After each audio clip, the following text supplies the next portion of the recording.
வருஷத்தில் எல்லாவற்றையும் கர்த்தருடைய வார்த்தையை 150 வித்தியாசமான இடங்களில் அவர் பிரசங்கித்தார். சில நேரங்களில் வழக்கமாக வருகிற நாசரேத்து ஜெபாலயத்துக்கு அவர் இன்னொரு தடவை வந்திருக்கிறார் என்பதையும் நாம் அங்கே பார்க்கிறோம். ஆமென். கர்த்தருடைய நாமத்திற்கு மகிமை உண்டாவதாக. உமது முகம் நோக்கி பார்த்தவர்கள் வெட்கப்பட்டு போவதில்லை, உமது திருநாமம் அறிந்தவர்கள் கைவிடப்படுவதில்லை. நம்பினோரை நீர் மறப்பதில்லை, உம்மை தேடி வந்தோரை வெறுப்பதில்லை. நம்பினோரை நீர் மறப்பதில்லை, உம்மை தேடி வந்தோரை வெறுப்பதில்லை. உமது முகம் நோக்கி பார்த்தவர்கள் வெட்கப்பட்டு போவதில்லை, உமது திருநாமம் அறிந்தவர்கள் கைவிடப்படுவதில்லை.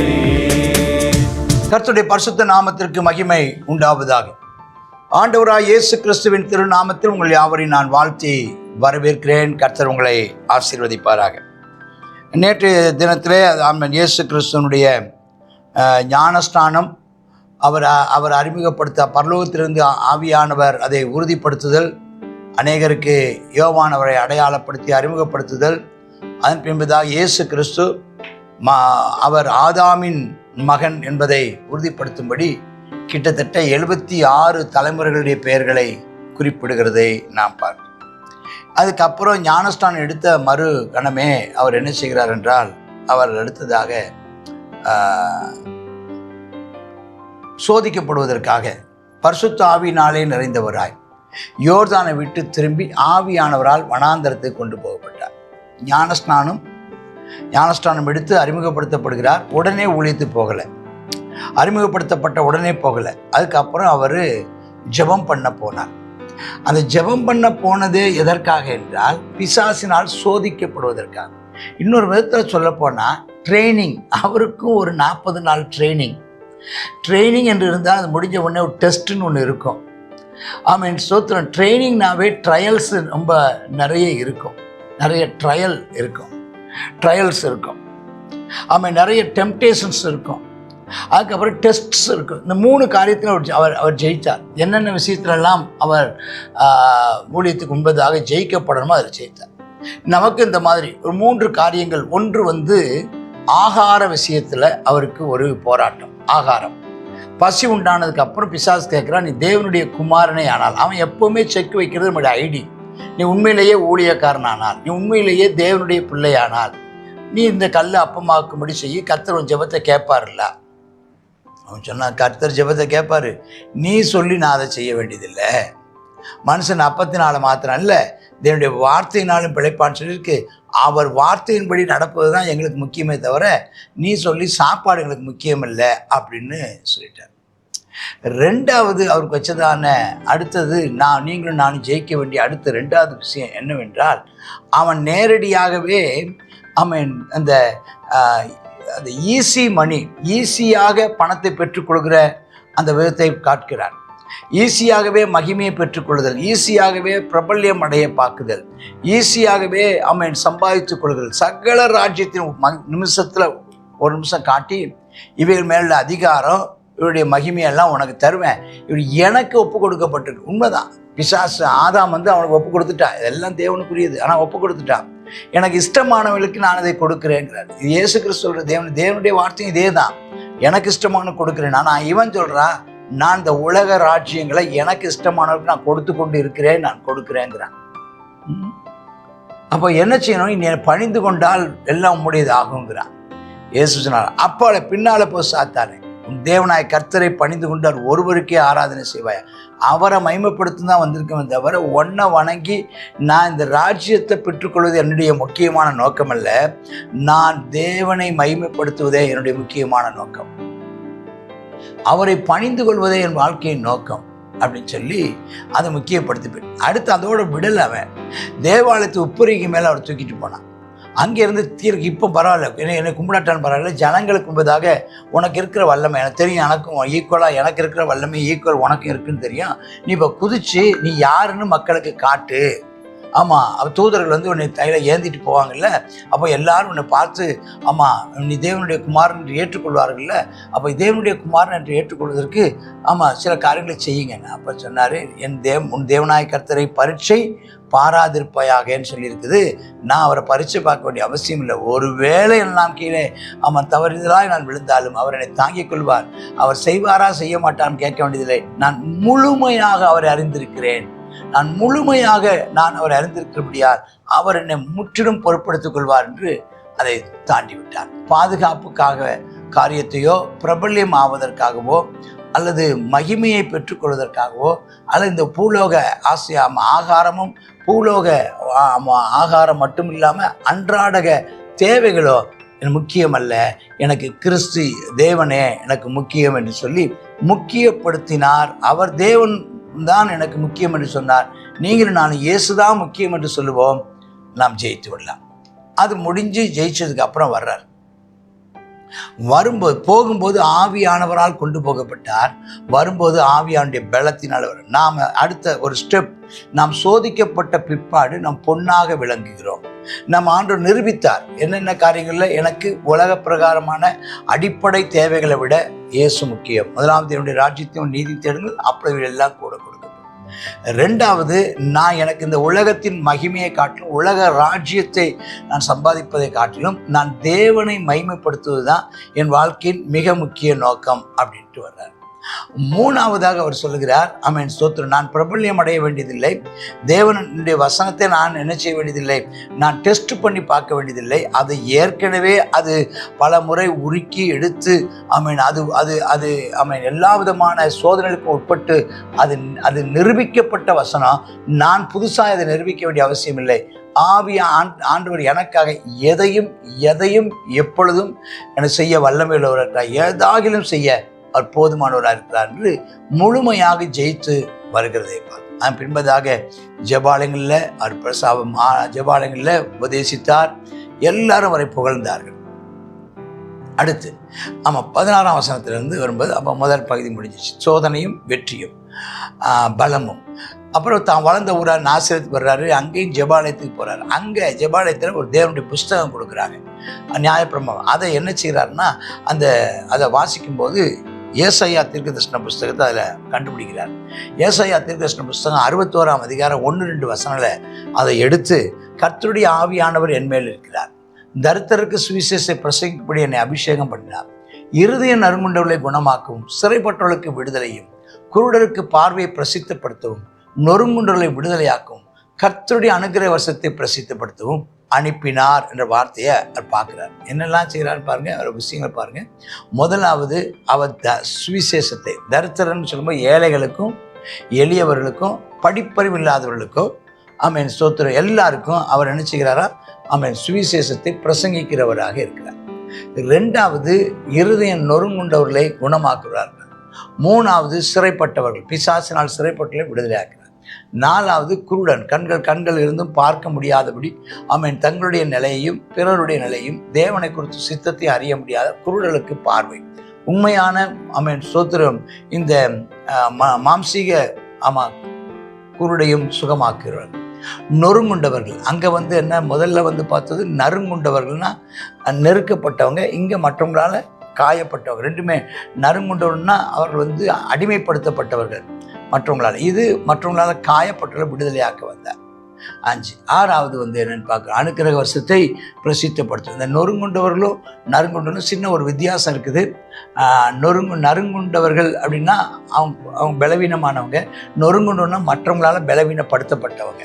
அவங்களெல்லாம் விடுதலையாக்க கர்த்தர் அனுப்பினாங்க. வரத்தை வாசித்து பணிவிடைக்காரன் கையில் என்ன செஞ்சிட்டாரு, அதை அவங்க கையில் கொடுத்துட்டு உட்காந்துட்டார்.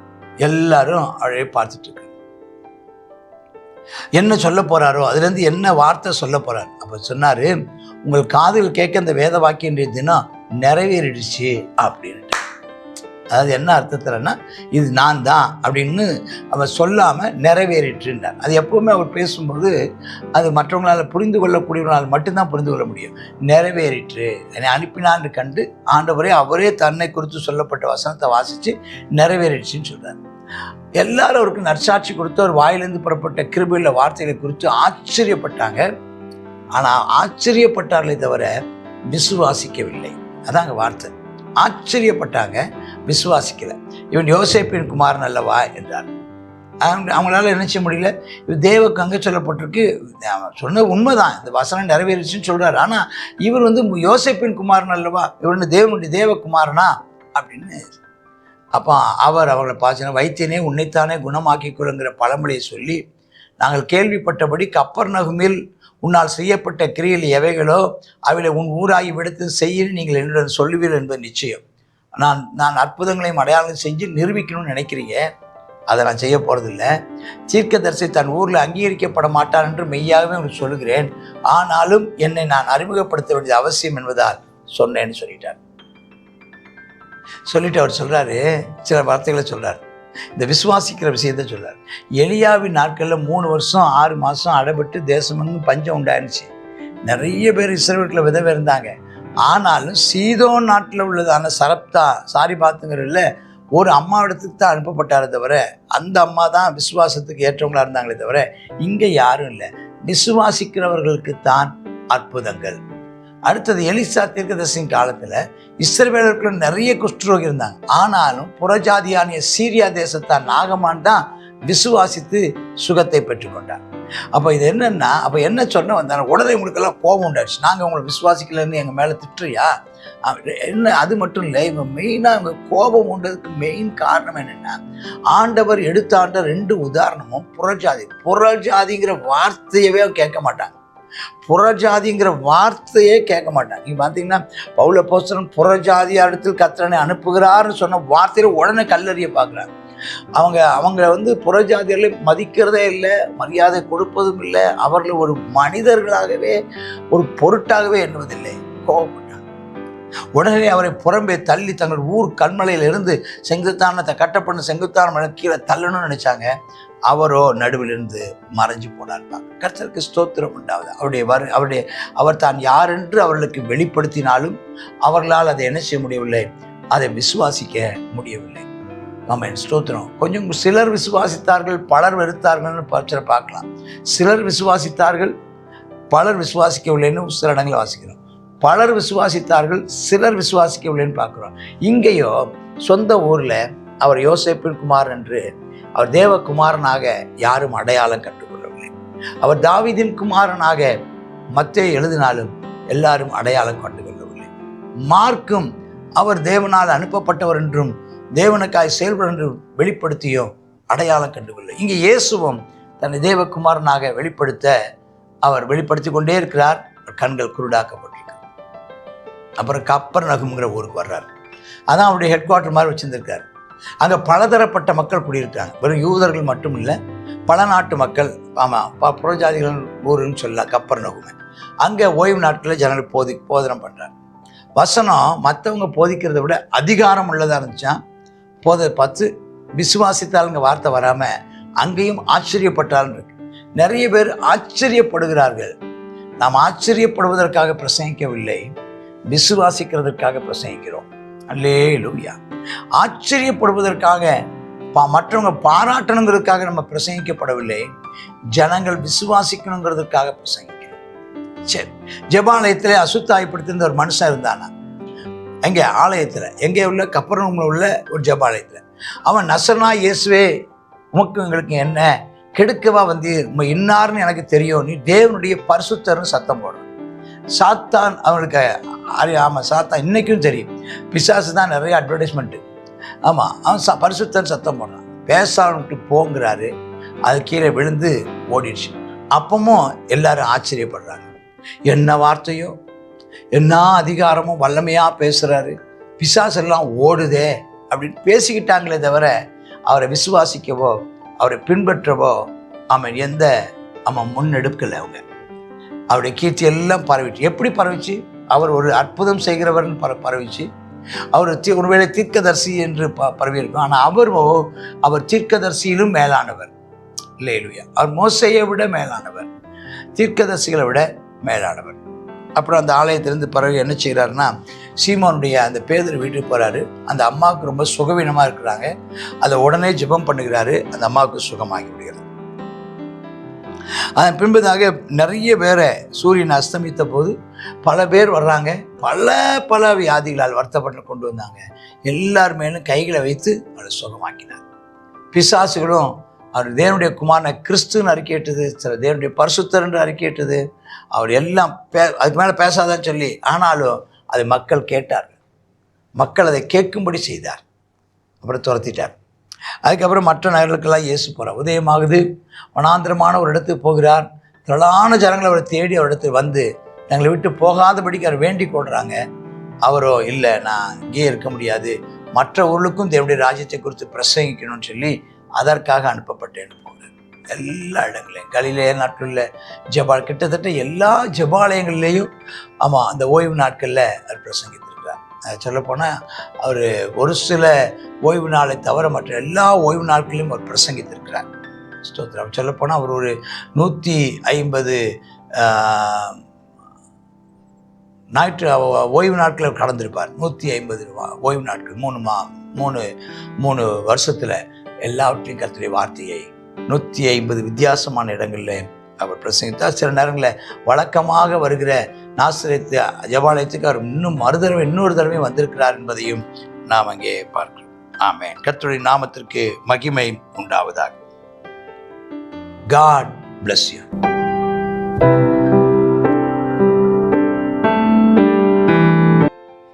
லூக்கா எழுதின சுவிசேஷ புஸ்தகத்தில் 4வது அதிகாரத்தில் பார்க்குறோம். இயேசு கிறிஸ்து பிசாசினால் சோதிக்கப்பட்டார். அந்த காரியத்துக்கு குறித்து அந்த சத்தியங்கள் நமக்கு இந்த நாளில் அந்த தேவன் நமக்கு கொடுத்ததான அந்த சத்தியங்களில் நாம் நிலைத்திருக்க, நாம் அதை பின்பற்றத்தக்கதான கிருபையை கர்த்தர் நமக்கு தந்தரும்படியாக நாம் ஜெபிப்போம். அப்பா, உமக்கு நன்றி செலுத்துகிறோம். இந்த நாளிலும் கர்த்தாவே ஸ்தோத்திரம். நீர் பிசாசினால் ஆமீனப்பா சோதிக்கப்பட்டீரப்பா. அப்பா அதில் ஜெயித்தது போல தேவரீர் எங்களுக்கு வருகிற அனைத்து சோதனைகளையும் ஜெயிக்க கிருபை தாரும் கர்த்தாவே. மனுஷன் அப்பத்தினால் மாத்திரமல்ல, தேவனுடைய வாயிலிருந்து புறப்படுகிற ஒவ்வொரு வார்த்தையினாலும் பிழைப்பான் என்று சொன்னீரே ஆண்டவரே. அப்பா ஸ்தோத்திரம் அப்பா. ஆமேன். அதை நாங்கள் கற்றுக்கொண்டு பின்பற்ற கிருபை தாரும். ஆமேன் அப்பா. சாத்தான் அப்பா ஸ்தோத்திரம் உலகத்தின் அவ்வளவு ஐஸ்வர்யத்தையும் காட்டின போது ஆமேனப்பா நீர் பிசாசை கடிந்து கொண்டீரப்பா.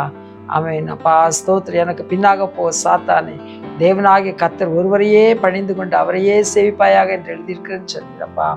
தேவனே ஸ்தோத்திரம் அப்பா. நாங்களும் ஆமேனப்பா அந்த ஐஸ்வர்யத்தின் மயக்கத்தினால கர்த்தாவே அப்பா ஸ்தோத்திரம் ஆண்டவரே, உம்முடைய அன்புக்கு துரோகம் பண்ணி விடாதபடிக்கு எல்லாவற்றுக்கும் மேலாக உம்மை பணிந்து உம்மை சேவிக்கிற சாக்கியத்தை கட்டளையிடுவீராக கர்த்தாவே. உமக்கு நன்றி அப்பா. அந்த உப்பிரிக்கை மேலே ஆமேனப்பா தாழ குதியும் என்று சொல்லி அப்பா ஸ்தோத்திரம் ஆண்டவரே. உமக்கே அப்படிப்பட்டதான சோதனைகளை கொடுத்த அந்த பிசாசு மனுஷர்களை கர்த்தாவே அப்பா சோதிக்கும் போது மனுஷர்கள் கர்த்தாவே சோர்ந்து போகாதபடிக்கு அவர்கள் கர்த்தாவே ஆமேனப்பா அவனுடையதான வஞ்சனையினால ஆமேனப்பா வீழ்ந்து போகாதபடிக்கும் தேவனே நீர் சொன்ன வசனத்தையே கர்த்தாவே ஸ்தோத்திர இயேசப்பா நாங்கள் கர்த்தாவை பின்பற்றத்தக்கதாக நீர் கிருபை தர வேண்டுமாய் ஜெபிக்கிறோம் ஆண்டவரே. தேவனாகிய கர்த்தரை பரீட்சை பாராதிருப்பாயாக என்று சொல்லப்பட்டபடி கர்த்தாவே ஆமேன் ஆண்டவரே. நாங்கள் கர்த்தாவே உண்மையில நிலைத்திருக்க அப்பா ஸ்தோத்திரம் ஆண்டவரே. உண்மை பரீட்சை பாராதிருக்க எங்களுக்கு கிருபை தந்தருள்வீராக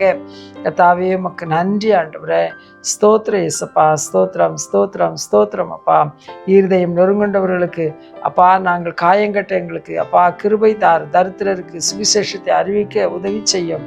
ஆமேன் ஆண்டவரே. அப்பா ஸ்தோத்திரம் ஸ்தோத்திரம் கர்த்தா. வியாதி உள்ளவர்களை குணமாக்கும் அற்புதத்தை அப்பா எங்களுக்கு உங்களுடைய வரங்களால் நிரப்ப வேண்டுமாய் ஜெபிக்கிறோம். ஆமேன் அப்பா. ஸ்தோத்திரம் ஸ்தோத்திரம் ஸ்தோத்திரம் இயேசப்பா. கர்த்தா குருடர்களுக்கு பார்வை ஆமேனப்பா பிரசித்தப்படுத்த எங்களுக்கு ஆமேன் உம்முடைய வரங்களை தந்தருள்வீராக. ஆமேன் ஆண்டவரே. அப்பா உம்முடைய கர்த்தருடைய அனுக்கிரக வருஷத்தின் ஆமேனப்பா ஸ்தோத்திரம் ஆண்டவரை பிரசித்தப்படுத்த தேவரீர் எங்களுக்கு அப்பா உம்முடைய அபிஷேகத்தை தந்தருள வேண்டும் என்று சொல்லி ஜெபிக்கிறோம். ஆமேன் அப்பா. ஸ்தோத்திர. அசுத்த ஆவிகளும் நாங்கள் கட்டளையிடும் போது அவைகள் ஓடிவிடணும் ஆண்டவரே. ஆவியானவரே உம்முடைய வார்த்தை நீங்கள் சொல்லியிருக்கிறீங்கப்பா, பிசாசுகளை துரத்துவீர்கள் ஆமேனப்பா என்று சொல்லியிருக்கிறீங்க. அந்த வியாதிஸ்தர்கள் கைகளை வைப்பீர்கள் அவர் சொஸ்தமாவார்கள் சொன்னீங்கப்பா. வாக்கு தத்தங்கள் எல்லாம் நிறைவேற வேண்டும் என்று ஜெபிக்கிறோம். இயேசுவின் நாமத்தில் ஜெபிக்கிறோம் எங்கள் நல்ல பிதாவே. ஆமேன் ஆமேன்.